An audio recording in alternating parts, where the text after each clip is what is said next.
haciendo ahora, de pasar de los fantomas a los voluntarios. ¿Escuché un sonido por ahí? Ah, de la grabación, ¿o no? Parece. Ya. Perdón, es que escuché como un sonido. Entonces, este es el resultado de un mismo voluntario, que como se ve acá, tiene esto es el resultado de GraphCats, tiene el mapa T2 estrella, tiene bastante ruido.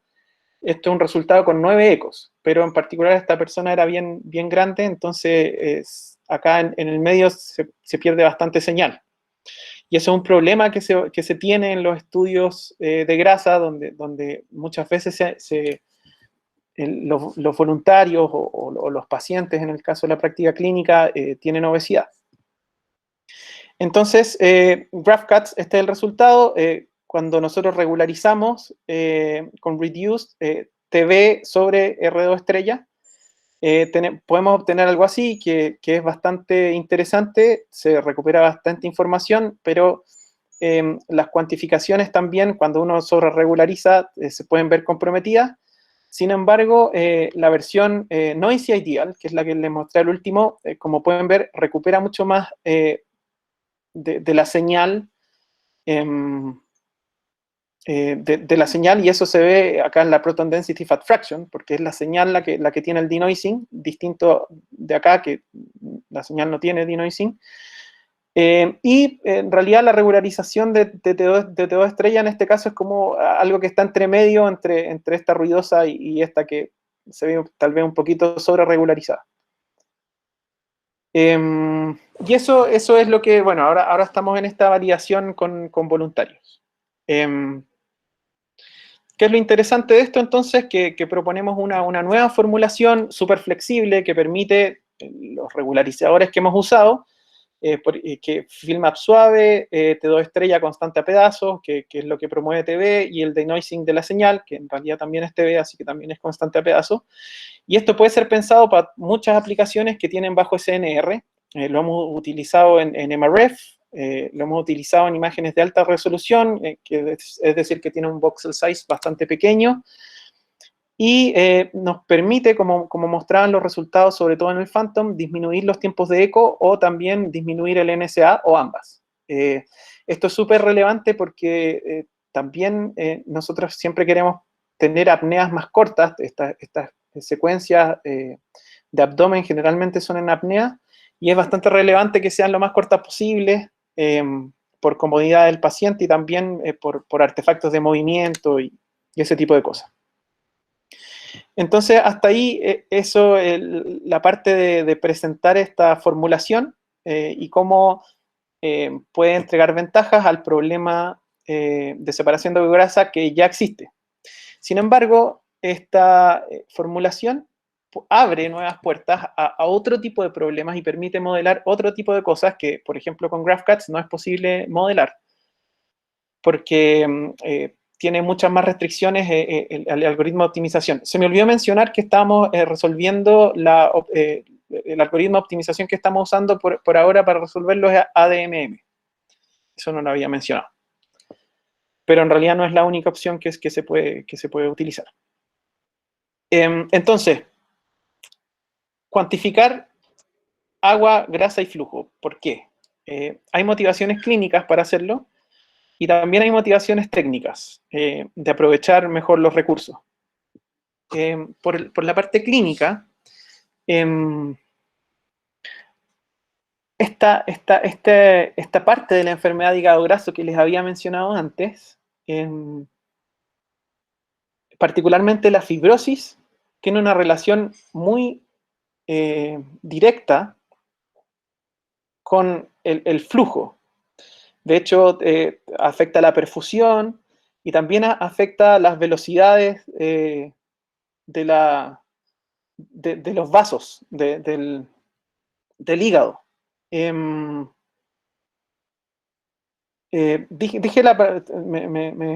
Me quiero corregir, dije la palabra directa, pero en realidad lo más correcto es decir indirecto, porque la forma directa de medir fibrosis, o la más directa que tenemos, es, bueno, por supuesto con biopsia, pero digamos con resonancia es la elastografía, porque el tejido se vuelve más rígido. Pero esa misma rigidez también va a causar cambios en la perfusión, por ejemplo, y también va a causar cambios en el flujo.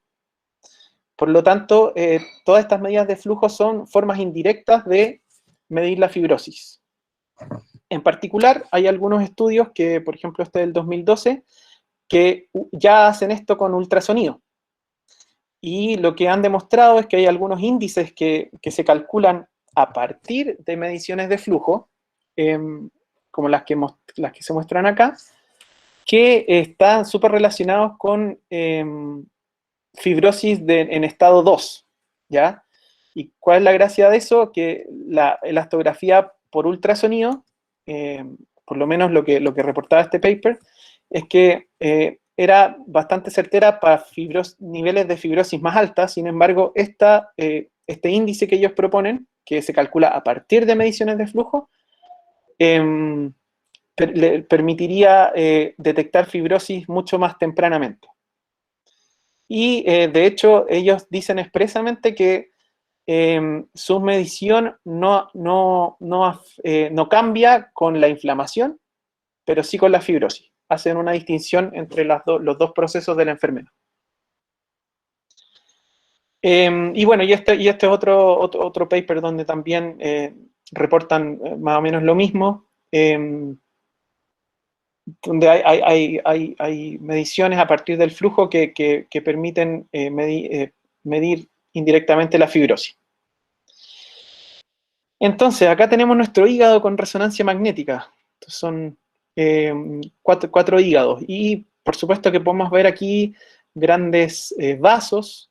Y si vemos acá la irrigación que tiene el hígado, es bastante compleja. Tenemos acá tal vez lo más importante, la vena porta, que es la que vemos por acá, que se divide en dos ramas, la izquierda y la derecha, y eso es lo que podemos ver por acá. Entonces, no es tan loco pensar que podemos medir flujo ahí. Ahora, la forma común de medir flujo es usando phase contrast. Entonces, phase contrast lo típico que hace es que supone que si uno tiene un grupo de spins que están en una posición x0 y se mueven a una velocidad constante y se someten a un gradiente bipolar, entonces en el tiempo de eco lo que vamos a tener es que esos spins van a haber acumulado esta fase que está acá, que es proporcional a la magnitud de ese gradiente, a la velocidad de esos spins, en la dirección que se aplica el gradiente, y el tiempo tau de duración del gradiente. Entonces, normalmente lo que se hace en phase contrast es utilizar gradientes bipolares en distintas direcciones, y se utilizan generalmente gradientes bipolares con polaridades inversas, y eso hace que la diferencia de fase que acumulan entre esas dos polaridades inversas sea el doble de lo que habíamos visto recién. 2 veces esa cantidad. Ahora, es muy interesante pensar que nosotros, para separar agua y grasa, estamos haciendo una adquisición multieco. Y precisamente nosotros estamos leyendo, o sea, nuestro gradiente de readout es un tren de ecos, y ese tren de ecos se comporta como un gradiente bipolar. Ahora, si nosotros hacemos aquí las integrales, qué sé yo, de los gradientes, observamos que efectivamente en el tiempo de eco, que es lo mismo que habíamos visto recién, lo que acumulamos es esta cantidad de fase, lo que acumulan los spins que se están moviendo, no lo que acumulamos, lo que acumulan los spins que se mueven a la velocidad Vx. Pero sin embargo, después en el tiempo de eco par, se da una compensación de flujo. Y al siguiente tiempo de eco impar, volvemos a tener exactamente la misma cantidad de fase acumulada, y así sucesivamente. Entonces tenemos la fase acumulada en los tiempos de eco impar y tenemos una adquisición con flujo compensado en los tiempos de eco par. Ahora bien, es importante considerar que esa codificación de flujo que estamos haciendo es solamente en la dirección de readout. Nosotros podemos codificar flujo en otras direcciones y para eso tendríamos que usar gradientes bipolares como se hace normalmente en phase contrast para poder adquirir las otras direcciones. En ese trabajo, en esa forma, en esa propuesta, está trabajando Esteban Denneken, y yo me he estado preocupando más del problema del readout, aprovechando en el fondo que ya estamos codificando flujo, por lo menos en esa dirección. Y si nosotros vemos, en el fondo, la dirección de readout, vemos que efectivamente, para el caso de los vasos del hígado, sí deberíamos tener velocidad en esa dirección. Por lo tanto, vale la pena ver qué podemos obtener en las cuantificaciones. Entonces, vamos a hacer un supuesto, que es un supuesto que de hecho se propone en el paper de Johnson del año 2010, donde él también hace una cuantificación de agua y grasa y flujo. No se mete mucho en el modelo, sino que más bien hace unas adquisiciones espirales y ocupa unas dual eco, más codificación de los gradientes como en phase contrast. Entonces ahí, más bien desde el punto de vista de la adquisición, logra resolver el problema. En vez de eso, aprovechando este modelo, esta nueva formulación del problema de agua y grasa, nosotros queremos ver qué podemos hacer con esto. Y lo que podemos proponer es que ahora esta matriz, el supuesto de Johnson, me fui por la rama, el supuesto de Johnson es que solo el agua tiene flujo. ¿Ya? La grasa, vamos a suponer que no tiene flujo. Y en el fondo esto está pensado para detectar el flujo entonces en vasos, en grandes vasos donde tenemos solo sangre. Ahora, ¿cómo podemos plantear este problema? Nosotros podemos, esta matriz M, que les mostré antes, que tenía en las columnas en la cantidad de especies químicas, la podemos hacer depender de esta fase acumulada solamente en los ecos impares. Por lo tanto, va a aparecer este término en el eco 1, va a aparecer 1, o sea, es decir, flujo compensado en el eco 2, la fase extra en el eco 3, y así sucesivamente.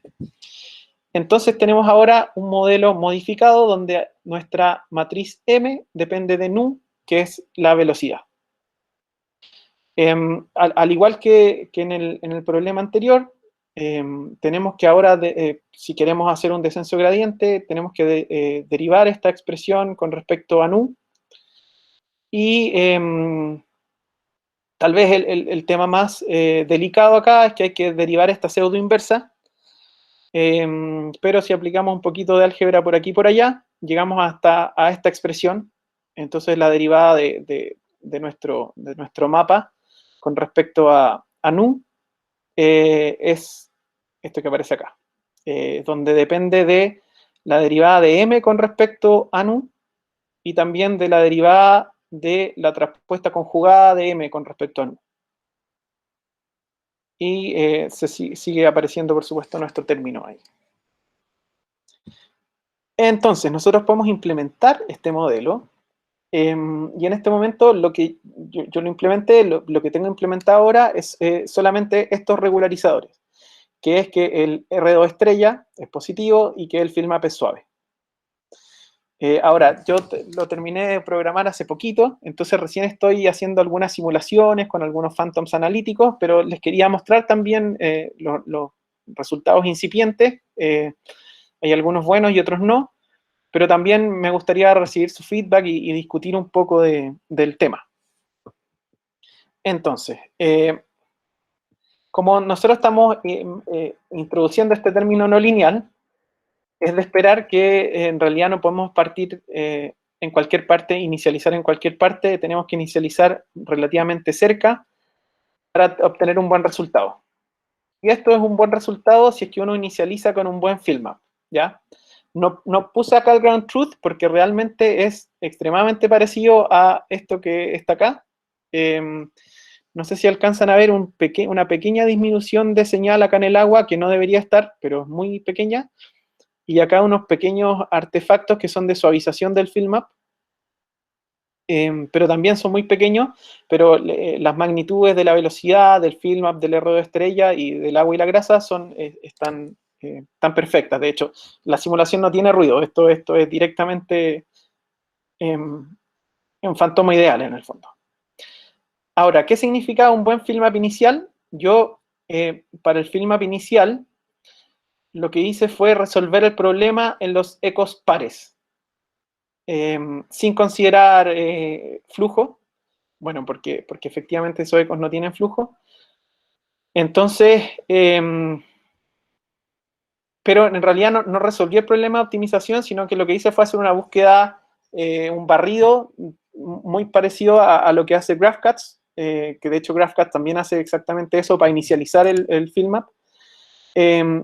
Y lo probé digamos, con hartos valores, con un delta en el fondo del valor, con una diferencia de valores bastante pequeña. Hice otras pruebas con un Filmap no tan bueno, la hice más pequeña, esto es algo que es un poco distractor mi explicación, pero se los voy a explicar.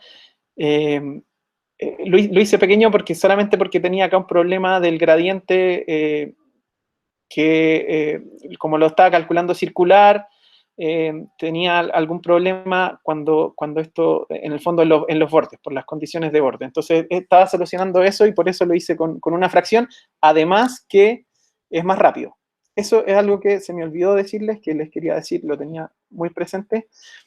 Este problema es bastante más lento que el problema inicial que no consideraba flujo, porque básicamente nosotros vamos a tener una velocidad por píxel, por lo tanto, o voxel.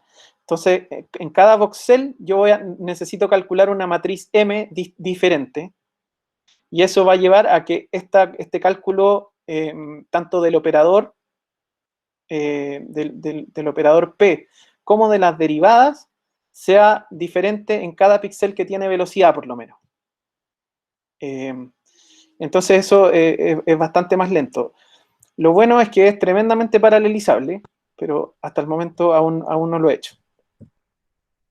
Bueno, y este es el segundo caso donde básicamente hice algo muy parecido, solo que el Filmap no lo hice tan fino en el fondo.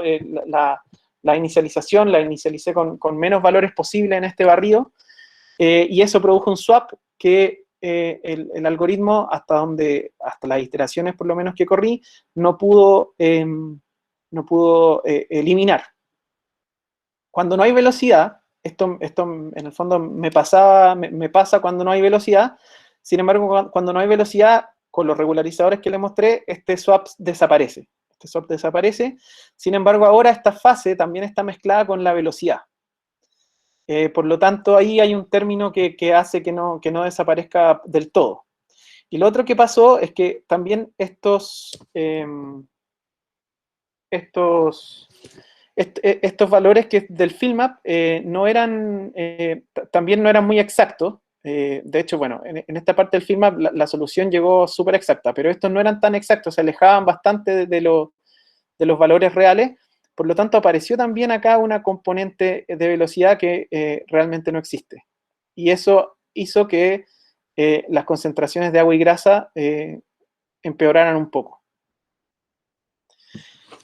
Ahora, hay que tener varias consideraciones importantes que yo todavía no las he alcanzado a solucionar. Primero, esto que les comentaba del Filmap. Sin embargo, gracias a que los ecos pares no tienen flujo, es una súper buena opción para inicializarlo. Incluso se puede hacer resolviendo el problema de optimización. En caso de 6 ecos, es resolverlo con 3 ecos, pero a lo mejor se puede resolver incluso sin R2 estrella, entonces, en el fondo, las ecuaciones dan. Las zonas de 100% grasa es decir, que tienen 0% de agua, a veces producen ese ruido que les comentaba acá. De hecho, estos tubitos simulados no tienen prácticamente agua. Entonces, ayudaría un montón poder enmascarar donde hay solo agua. Eso se puede hacer por ahora mirando el RO estrella, suponiendo que el RO estrella inicial está bastante bien. Eso igual es razonable de suponer. Y ahora lo que viene es hacer este mismo problema con ruido, con distintos niveles de ruido, y para eso hay que introducir los mismos regularizadores que estaba usando antes.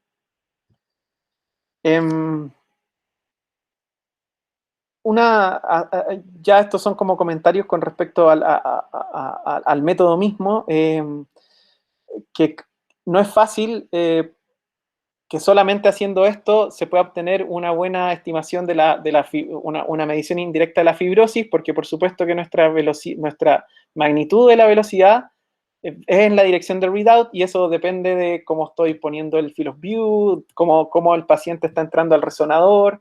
Así que de todas maneras se necesitan las otras direcciones también para tener una buena cuantificación. Pero como ya estamos cuantificando en una dirección, la idea es que en menos adquisiciones que phase contrast normal podamos podamos resolver el problema de las tres componentes de velocidad. Algo que desde el punto de vista de optimización también sería bastante útil sería acotar las velocidades, que no puedan tomar cualquier valor. Un tema que también va a ser relevante después va a ser la sincronización cardíaca, porque si estamos midiendo flujo, quizás es bueno medirlo siempre en la misma fase cardíaca.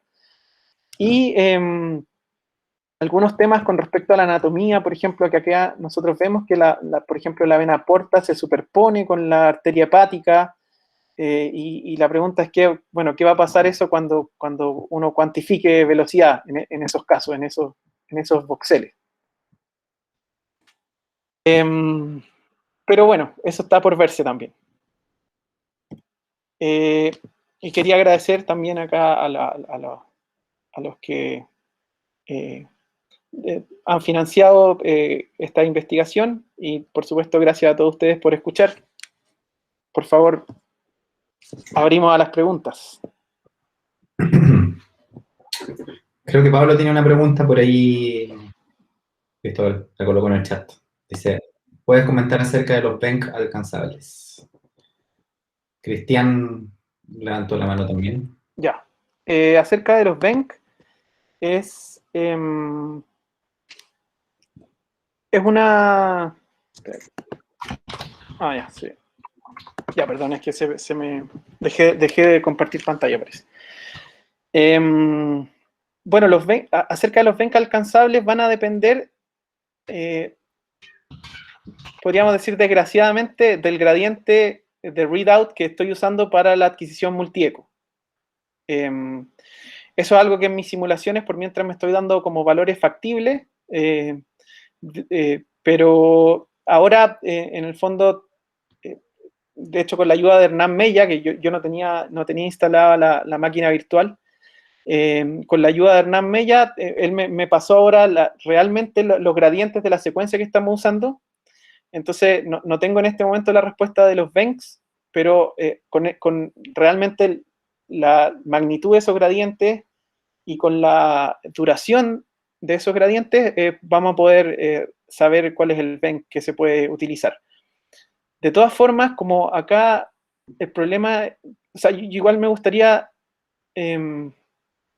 estudiar eso un poco a fondo, porque es súper buena la pregunta, sobre todo porque ahora, con respecto a Phase Contrast, no estamos usando división de imágenes, sino que estamos usando real imaginario, y sobre todo si acotamos, lo que mencionaba antes, si acotamos las velocidades, las magnitudes de las velocidades, es posible que tal vez esto sea mucho más transparente a la elección de los BENC, que es tan comprometedora en Phase Contrast.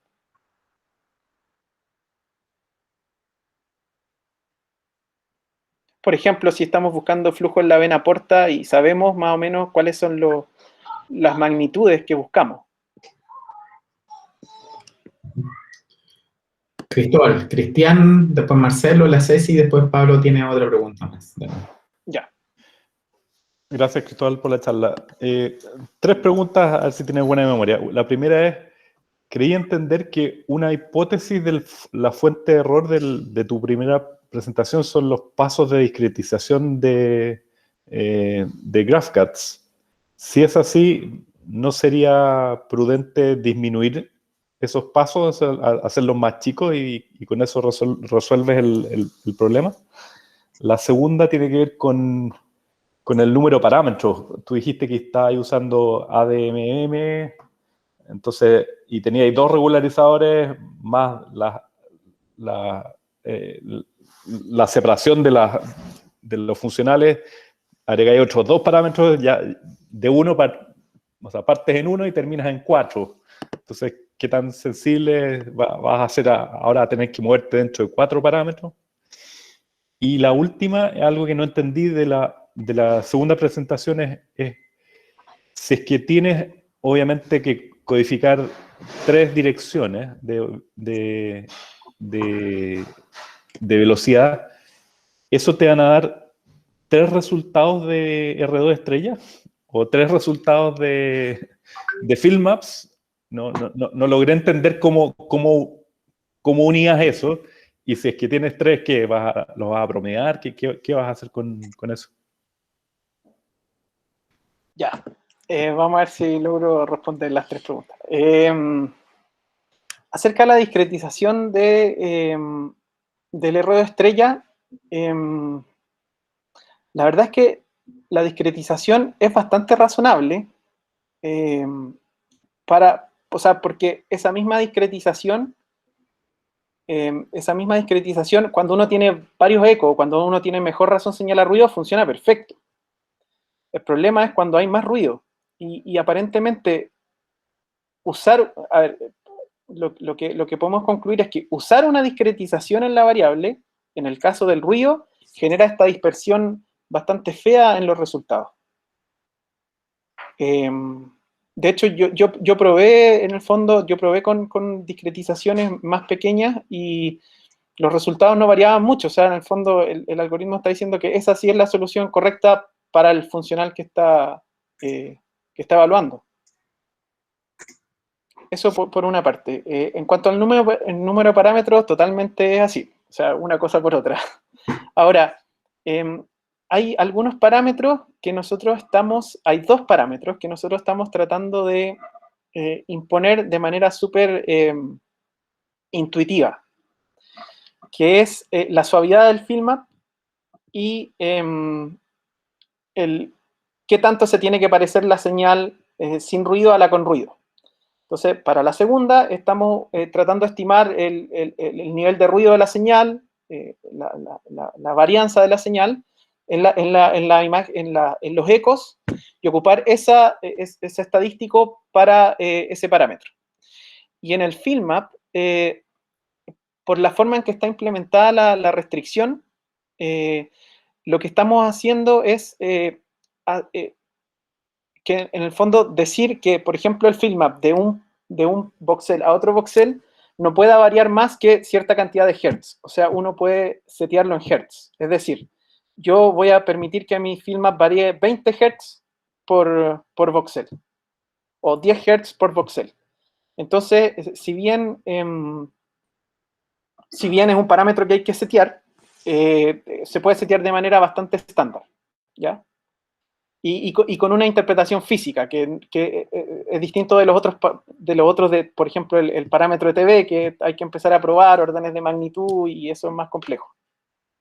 Pero por lo menos dos de los parámetros tienen significado y son súper estables, o sea, uno se calcula con la señal y el otro se setea, por ejemplo, va a cambiar quizás si uno está en 3 Tesla o 1.5, pero que debería mantenerse en general.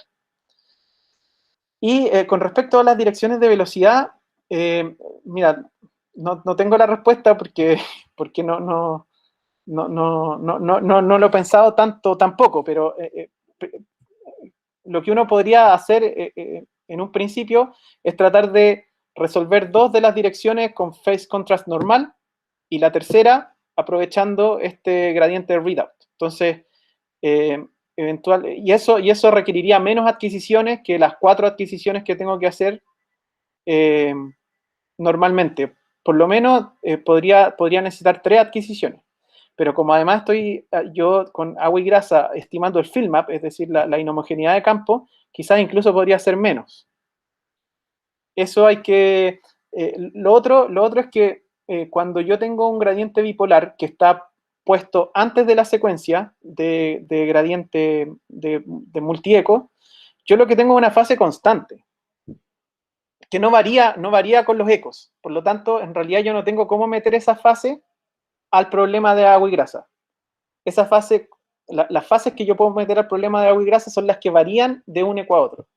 Si no varía, y yo puse mi gradiente bipolar en la dirección de fase, y la señal va a arrastrar esa fase durante todos los ecos, sin variar, en realidad lo que hay que tratar de hacer es estimarlas, o sea, si es que uno quiere usar un modelo como este, hay que tratar de estimarlas en la parte de estimar las concentraciones, no el fill map y el R2 estrella. Y en ese sentido, seguimos calculando solo un R2 estrella o sea, en el fondo por adquisición.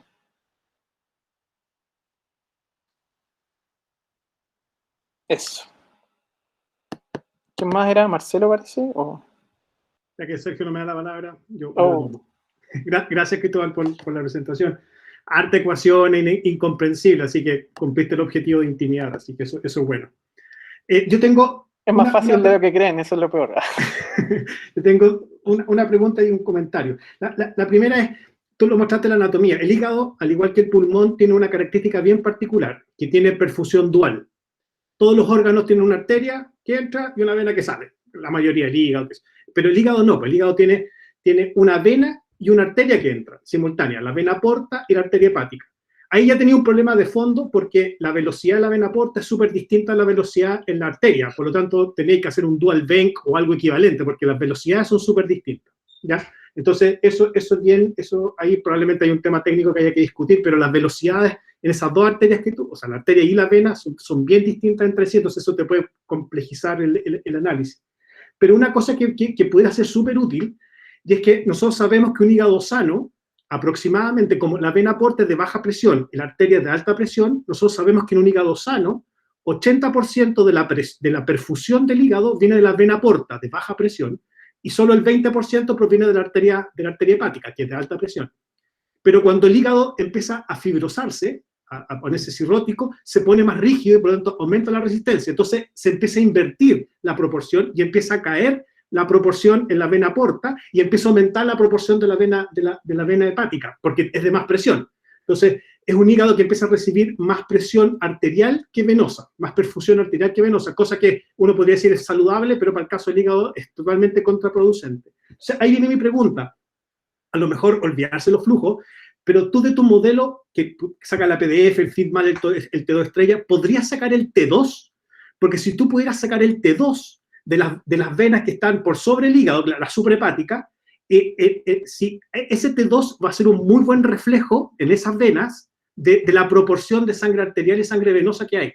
Porque el T2 de la sangre venosa es distinto al T2 de la sangre arterial. Entonces, tú podrías medir, por ejemplo, el T2 de la vena porta, el T2 de la arteria hepática al momento de la entrada y el T2 arriba. Y con eso tú podrías deducir qué proporción de vena porta y arteria hepática hay en tu hígado, además de todos los PDF, etcétera. Pero para eso sí traía el T2. Entonces, la pregunta es si tú podrías medir el T2 a partir del mismo análisis que estás haciendo. Súper buena pregunta. Mira, yo creo que con la secuencia Gradient Echo no podemos. Vamos a medir siempre T2 estrella. Pero lo que sí creo que se podía medir, que es una aplicación que sí hemos trabajado con agua y grasa, es con MRF, con Magnetic Resonance Fingerprinting, precisamente podemos hacerlo. Ahora, en la práctica yo he visto que los mapas T2 son bien ruidosos en MRF. Pero lo bonito es que cuando uno ocupa MRF con separación de agua y grasa, tiene el T2 de la grasa y el T2 del agua. Entonces está súper, o sea, si bien es ruidoso, un poco ruidoso el mapa, la información está súper separada de cualquier contaminación de grasa que en el hígado puede ser harto. Ahora, yo sé que en los vasos no, o sea, se supone que hay prácticamente agua pura, bueno, sangre, pero agua pura en mi modelo de que las vacas son esferas o puntos. Exactamente, el paciente es una esfera, digamos. Sí, exacto. O un punto incluso. Un punto con masa. Pero claro, yo creo que fingerprinting sería algo bastante especial para poder hacer eso. Ahora, del punto de vista de flujo, yo creo que a lo mejor igual se puede hacer más cosas. Sobre todo, cuando uno ve la señal de eco, yo diría que es fácil enmascarar los vasos. Si uno se da una lata de hacer la segmentación, yo puedo en el algoritmo, por ejemplo, si yo pongo una máscara de un vaso, no sé, la vena porta y la arteria hepática, y yo la logro enmascarar distinto en una segmentación, yo puedo darle distintos rangos a la variable en cada una de esas máscaras. Entonces, a lo mejor sí podría ayudar a caracterizar una buena velocidad, que tal vez es una forma de imponer un bank, pero en la optimización, no en el fondo en la adquisición. Claro, pero un poco pasa lo que Cristian siempre hace, lo toma como un bonito ejemplo, que fue este estudio que se hicieron con las venas abdominales, el estudio que se hizo Cristian, ¿de qué es lo que eran las venas? No me acuerdo. Pélvica. Bueno, eran de venas pélvicas y en el fondo el tema era que no es la velocidad promedio probablemente la que lleva la información del fondo de la resistencia, sino que es el perfil de velocidad. Si es un perfil de flujo laminar, es un perfil de flujo turbulento, probablemente ahí está la clave para ver resistencia. Y si tú lo querías asociar con fibroso, yo creo que más que el promedio está en el perfil. Y si a lo mejor uno pudiera rescatar ese perfil, y ahí yo creo que hay información más valiosa. De hecho, en el ultrasonido lo que miden, lo que parece ser más interesante es el flujo retrógrado. Exactamente. Los máximos y mínimos, con ese perfil, digamos. Porque ahí tú estás viendo que en el fondo a la vena porta le está costando entrar, porque es de bajo flujo, le está costando entrar al hígado, producto del aumento de la fibrosis, y ahí es donde se ve alterado. Y insisto, más que el valor promedio, y yo creo que no llega demasiada información, es ese perfil, cuánto hay flujo retrógrado. Yo creo que ahí está la clave. Claro. Ahora, si podemos sincronizarlo con a lo mejor el ciclo cardíaco y no sé, ¿qué voy a inventar? No sé mucho de esto, pero en peak sístole se da el peak de no sé qué, entonces a lo mejor se puede reproducir algo como lo que hace en ultrasonido, que obviamente tiene una resolución temporal espectacular, que es lo que nosotros no tenemos. Pero quizás si uno logra sincronizar con el instante preciso para poder medir esos peaks, quizás podría hacerse algo. Sí, bueno, de todas maneras creo que es súper interesante la discusión. Te tengo que meterle T2. Yo creo que T2 podría ser una bonita aproximación. MRF es la mano. Volvió mi micrófono. Ceci, ahora. Hola, ¿cómo están? Hola. ¿Qué tal? Un poco breve porque estamos cortos de tiempo, pero los parámetros que leemos, que se leen en el ECO, los parámetros de flujo de esos trabajos que mencionaste, ¿qué parámetros son? Eso no entendí, esos dos papers de ultrasonido, porque si entiendo bien, en el fondo todo el tema de una cosa es cuando ya el hígado es fibrótico y tiene hipertensión portal asociada, ¿verdad? Pero ahí ya estamos en un estadio F4, en algunos casos F3, entonces eso ya es muy tarde. Entonces, ¿qué parámetros como que están midiendo antes que tú quizás pudieses medir bajo esta técnica que postulas? Y lo otro, has pensado un poco, porque el gran problema que ha sido la aplicación de 4D Flow, estoy hablando solo eso porque es la técnica que yo conozco, que han tratado de ver hipertensión portal y asociarlo en el fondo con distintos estadios de fibrosis, pero es que es una técnica que, o sea, hay mucha variabilidad, o sea, el paciente comió, llegó en ayuno, tiene un valor del flujo, comió un panqueque, tiene otro valor, entonces al final la variabilidad ha un poco impedido quizás como que esta técnica se haya masificado, como lo ha pasado con la elastografía, etc. Entonces, esa es un poco mi pregunta. Como que si esto, o sea, básicamente, esto está separado, estos son mediciones que son pre al estadio de hipertensión portal. Entiendo, ¿no? Sí, gracias por la pregunta. Mira, con respecto al ultrasonido, yo no soy ningún experto, pero habiendo leído así esos papers, sobre todo el del 2012, lo que reportan ellos es que ellos construyeron un índice donde miden flujo retrógrado en la vena porta, si no me equivoco, y ocupan unos peaks del máximo y el mínimo de flujo retrógrado que encuentran y construyen un índice. En el paper está, le ponen un nombre así, H, I, no sé qué cosa. Y ellos reportan reportan exactamente lo que tú dijiste, que si uno mide solo el flujo, uno puede detectar estadios 3 y 4 de fibrosis, pero si uno ocupa este índice, puede detectar el estadio 2. Claro, porque en el fondo si tú ya tienes flujo retrógrado es que el hígado ya está básicamente fibrótico, entonces ya hay cierto grado de hipertensión portal. Entonces esa es la duda que me genera a mí, como que si vaya a ser capaz con esto, o hay que ver, en el fondo, ir más allá de ver efectivamente no solo dirección de flujo, quizás velocidad, sino, no sé, pues quizás estas cosas que hace, en el fondo, ir a ver algún otro parámetro que ya no esté ligado en esa fase, porque si no ahí vamos a quedar en el mismo problema, básicamente. Y solo para agregar algo con lo que dijo de codificar efectivamente la vena o la arteria, o sea, yo te digo, yo cuando no uso contraste, la arteria, o sea, nos cuesta verla mucho, porque mide 4 milímetros, está en el hilio, que está lleno de grasa, o sea, esa definición de poder ir y cuantificar específicamente lo que es arteria no es tan fácil, así que, como lo que tú mencionaste, que esos mapas son ruidosos, va a ser, la puerta no hay problema, pero la arteria y las venas suprahepáticas tampoco, pero sí la arteria, eso puede ser más difícil, sobre todo ya cuando está en el fondo cruzando y sobreproyectada la vía biliar. Eso nada más, muchas gracias por tu charla. Gracias. Pablo, la última pregunta, ahí la escribió en el chat, Cristóbal, dice, ¿convendrá agregar compensación de aceleración?